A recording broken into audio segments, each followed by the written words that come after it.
আজকে ক্লাস 9-এর ইতিহাস বিভাগের সেকেন্ড সামেটিভের কিছু গুরুত্বপূর্ণ প্রশ্ন ও উত্তর নিয়ে আলোচনা করব।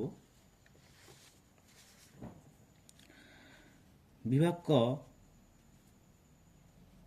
যে কোনো 4টি প্রশ্নের 2টি এক কথায় উত্তর দাও।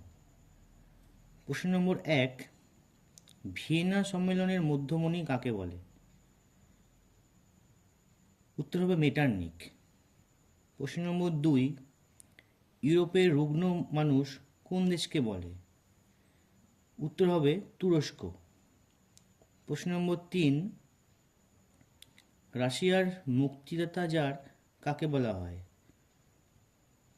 উত্তর হবে দ্বিতীয় আলেকজান্ডার।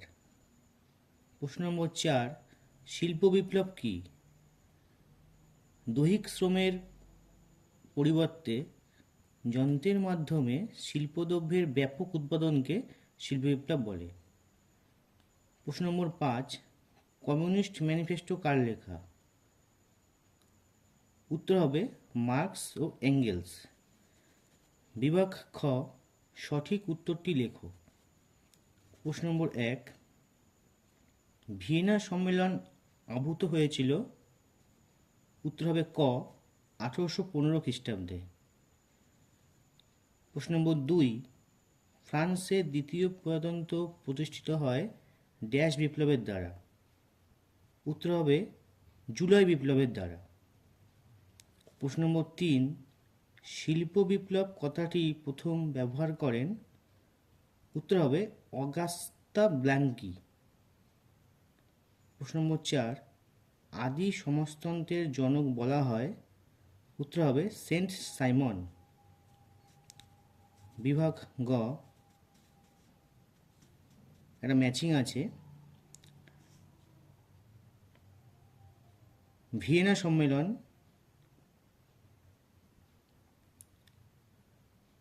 উত্তর হবে গ, 1815 খ্রিস্টাব্দে।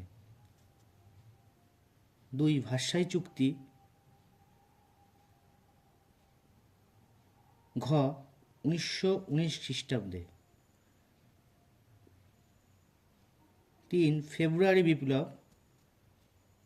উত্তর হবে খ, 1848 খ্রিস্টাব্দে। 4, হামফ্রে ডেভি? উত্তর হবে ক, নিরাপত্তাবাদী। আজকে এখানে শেষ করলাম। পরবর্তী ভিডিওতে কিছু গুরুত্বপূর্ণ প্রশ্ন ও উত্তর নিয়ে আলোচনা করব।